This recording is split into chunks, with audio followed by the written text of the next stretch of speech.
Next on Wild Discovery, Steve Irwin shows you what it takes This is a great place to set the trap. to catch a croc as our Wild Discovery Week Down Under continues. Coming up next Explore your world. on the Discovery Channel. Wild.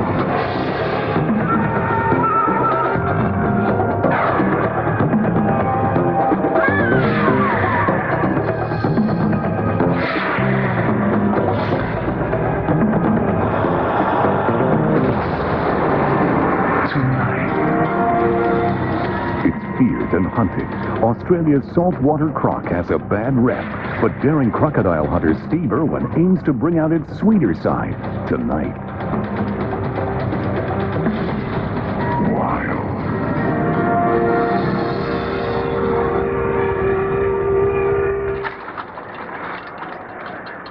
I'm Steve Irwin, and I've been around big saltwater crocodiles all of my life. Crocs and people normally give each other a wide berth, but most of the crocs here at my park in Queensland had to be removed from the wild because they crossed the line and became a threat to humans. If we'd left them where they were, they'd have probably ended up being shot, and you can't lock them all up. I'm hoping to come up with a better solution. We call this desperado Agro. He's the wildest croc we've got in the park. And right now, he's hungry.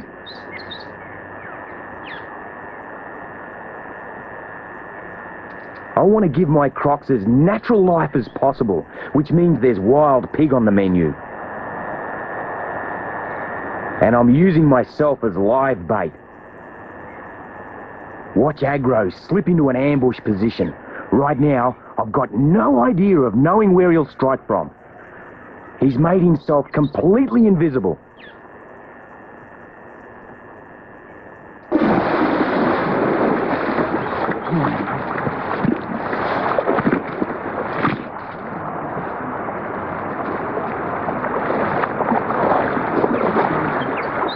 Wow. Agro by name and by nature. He's a real hungry animal. Feral pig, best food source, but he's very territorial. Got to be really careful when you enter into his territory. Got to play by his rules.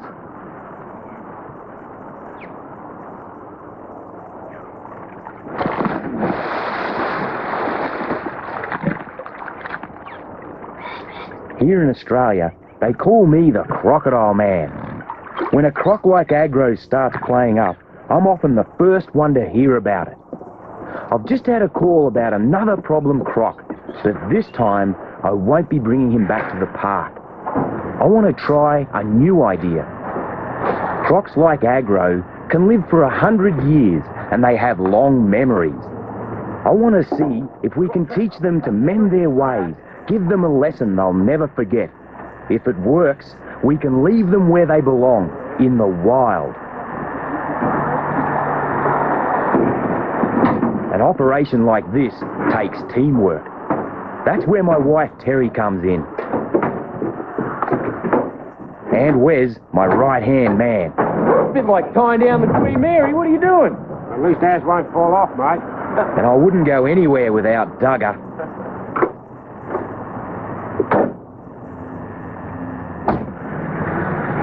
We've got a long journey ahead of us to catch up with the latest troublemaker.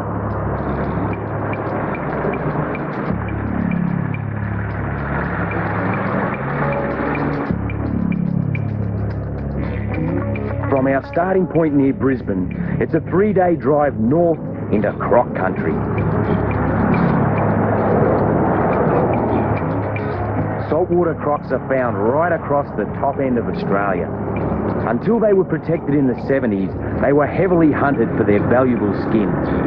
Now populations are recovering, but more and more people are entering crocodile territory, even in the most remote areas, and that means trouble. We're headed for Lakefield National Park, a key area for crocodile conservation.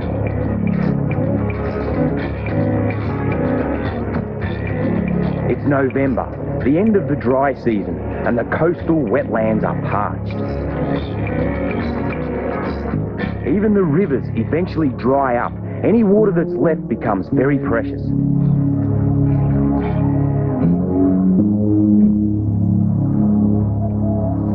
With temperatures over 100 degrees, the best thing to do is while away the day in a shady wallow.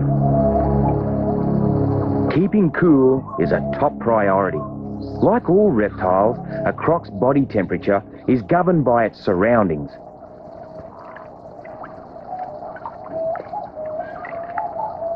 This one looks like a big old male. Older crocs are usually darker in colour. This lighter specimen is a much younger croc. In croc society, there's only room for one king of the pond. The biggest, strongest male will drive any rivals out of his domain. He's usually the one hassling humans too. But if you take him away, you disrupt the hierarchy of the croc community. Weaker males will fight for his crown and mate with the females, passing on weaker genes. Despite their name, salties aren't confined to tidal regions. They also inhabit freshwater lagoons.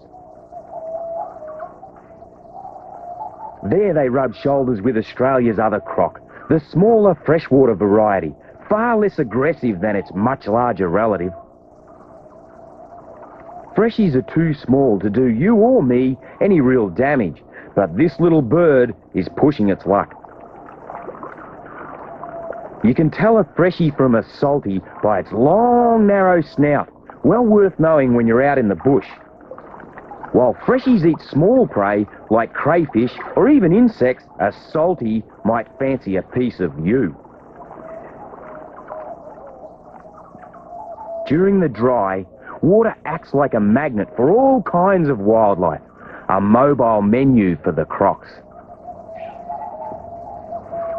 Wild pigs destroy the riverbanks rooting for food. Since being introduced to Australia from Europe, they've become a real pest. All this wildlife attracts human visitors to the waterhole too. It's a favourite spot for campers. In these peaceful surroundings, people tend to forget what could be lurking in the water. Barry, Lakefield's head ranger, is there to remind them that this is salty territory, and that requires some respect. G'day, mate. How's it going? All right. Croc attacks on humans are very rare. One death every 2 or 3 years in Australia, but when they do strike, that's it. It's game over.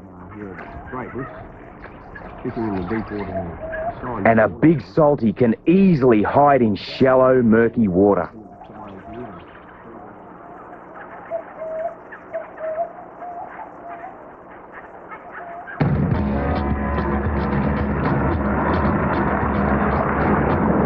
After 3 days on the road, I'm itching to get on with the job.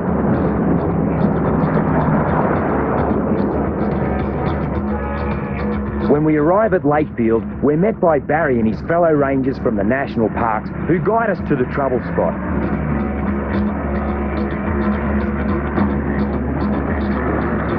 Because of the problem croc, the area's closed to the public at the moment.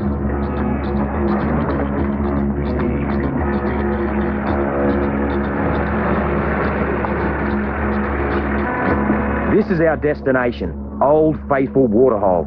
And Barry tells me there's a big male been hanging around the campsite. It's the perfect salty stamping ground. Plenty of shade, and these high banks make great nesting sites. But humans like it too. Here's where the conflict begins. This is a really popular fishing hole. And when the fishermen come back and clean their fish, they leave their scales and offal in and around the water, and that creates a free feed for the crocodile. These bullet shells are a result of the fishermen getting scared. They see a croc, they think it's stalking them, boom! They take a pot shot at it. I'm here to help humans, but also protect the crocodile.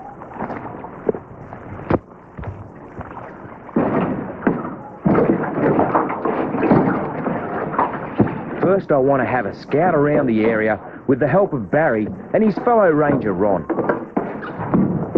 You be right? Yeah, mate. This is their patch of bush, and they can show me any signs of recent croc activity. That way I'll know the best place to set up a couple of traps.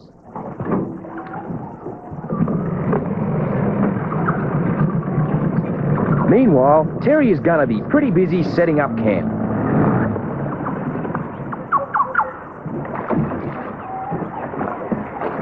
The bank opposite is the best place for me to start.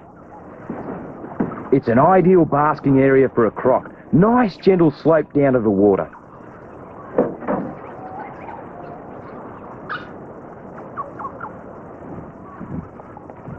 Ron soon spots something.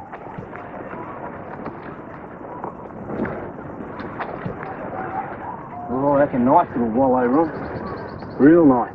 Be about what do you reckon, about 9 foot female? About that, eh? Yeah, nice slide mark in there. Beautiful, cool location for her. Spends a bit of time there by the look of it. Yeah, too right. A couple of nice footprints here too. Going back into the water. Tail mark. When do you reckon she used it last? Not too long ago, last night or this morning even. Morning, yeah. Yeah. I reckon. Well, there's obviously a female around, but it's the big male we're after, and I reckon he's somewhere close by. This is a great crocodile slide, exactly what we're looking for. It's got all the signs that we need. Here's his footprints. As he's headed back down into the water, you can see the distance between his footprints. Gives us an idea of he's over 14 feet in length.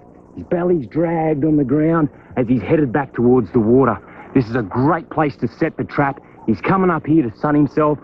Beautiful basking area. He's female just up there. We'll set a trap pretty close by.